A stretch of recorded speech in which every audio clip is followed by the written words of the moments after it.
ان کے لب رنگی کی نچھاور تھی کہ جس نے وعلیکم السلام ورحمۃ اللہ وبرکاتہ۔ ایک خاتون کا سوال ہے، معلوم یہ کرتی ہیں کہ بعض مولانا تقاریر وغیرہ کے اندر گالیاں یا پھر نازیبا الفاظ استعمال کرتے ہیں، تو ان کا ایسا کرنا کیسا ہے؟ کیونکہ کبھی یہ بیان سنتے ہیں تو بچے وغیرہ پر اس کا کیا اثر ہوگا، اور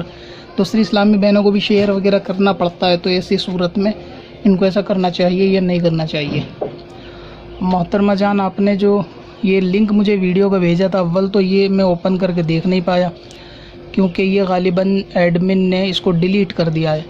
تو جو آپ نے اگزامپل کے طور پہ لنک بھیجا تھا وہ چونکہ ڈیلیٹ ہو گیا تو میں اس کو سن بھی نہیں پایا کہ اس کے اندر کس قسم کے نازیبا الفاظ یا کس قسم کی اس میں گالیاں تھیں، اور دوسرا یہ کہ اس قسم کے الفاظ استعمال کرنے چاہیے یا نہیں کرنے چاہیے۔ تو اس میں ڈیپینڈ کرتا ہے سچویشن کے اوپر کہ کس موضوع پر بیان تھا یا کیا معاملہ تھا اور کس قسم کے سخت الفاظ استعمال کیے گئے۔ اس کی ایک مثال ایسے ہے کہ بوقت مناظرہ مناظر کو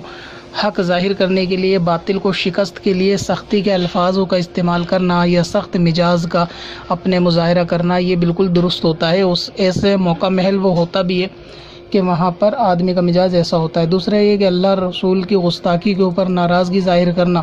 اور باطل کا رد کرنے کے لیے ان کے لیے نازیبا الفاظ استعمال کرنا، تو اس میں بھی شرعاً کوئی کراہت نہیں ہوتی۔ یہ ایک مثال ہے کہ مناظرے کے میدان میں جب دو مناظر ہوں گے، ایک باطل ہوگا ایک حق ہوگا، تو اللہ رسول یا اولیاء اللہ کی یا پھر دین اسلام کی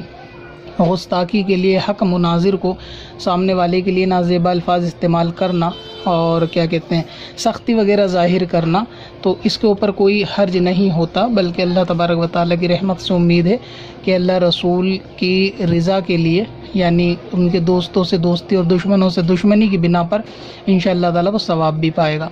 دوسرا ایک سچویشن یہ ہو سکتی ہے کہ کوئی مقرر جو ہے مسلمانوں کو بیزار کرنے کے لیے، ان کو راہ راست پہ راہ حق پہ لانے کے لیے اس طریقے کے الفاظ اگر مثالیہ طور پہ استعمال کرے کہ جیسے سمجھانے کی غرض سے کہ آپ لوگوں کی یعنی زندگی،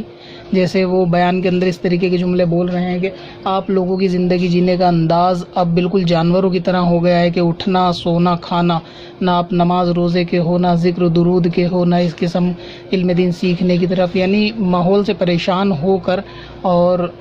اللہ رسول کی شریعت کا درد ان کے دل میں ہے، وہ نوجوانوں کو بیزار کرنے کے لیے اگر اس طریقے کے جملے بولتے ہیں، جیسے میں نے مثال کے طور پہ دی ہے کہ آپ لوگوں کا اٹھنا بیٹھنا کھانا پینا، مطلب زندگی کا جو آپ کا اصل مقصد ہے وہ غائب ہو گیا اور آپ کی زندگی ایک جانور کی طرح ہو گئی کہ بس اٹھے کھائے پیے سو گئے، نہ اس کے اندر کوئی عبادت ہے نہ اس میں اللہ رسول کا نام ہے۔ تو یہ ایک حقیقت بھی ہے جس سے منہ نہیں پھیرا جا سکتا کہ اگر واقعی کسی کی زندگی ایسی ہے کہ اللہ تبارک و تعالیٰ کا شکر بھی نہیں کرتا اور اس طریقے کا معاملہ ہے، تو واقعی اس کی زندگی جانور کی طرح ہے، تو اتنے الفاظ جو ہے وہ چل سکتے ہیں کیونکہ یہ بھی گالی میں شمار نہیں ہوں گے۔ اب کیونکہ یہ ضمیر کو زندہ کرنے کے لیے اس طریقے کی باتیں اکثر آپ نے دیکھی ہوں گی کہ گھر کے بڑے بھی جو ہے نا وہ بولتے ہیں، تو اس قسم کی باتیں تک ٹھیک ہے۔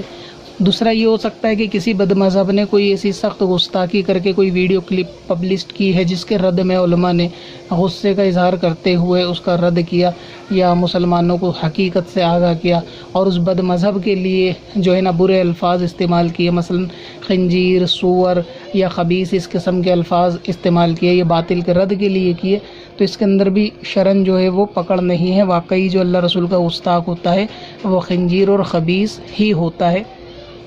وہ انسانی جامع کے اندر جانور ہوتا ہے، تو اسی لیے وہاں تک بھی ٹھیک ہے۔ اب رہا یہ کہ اس سے بڑھ کر اگر کوئی الفاظ ہیں علماء اہل سنت کے جو گالی کی طرف مائل ہیں اور یا پھر نازیبا الفاظ ہیں اور وہ بے وجہ ہیں، تو ایسا بہت مشکل لگتا ہے کہ بے وجہ یا بنا کسی موقع محل کے وہ ایسے الفاظ استعمال کریں۔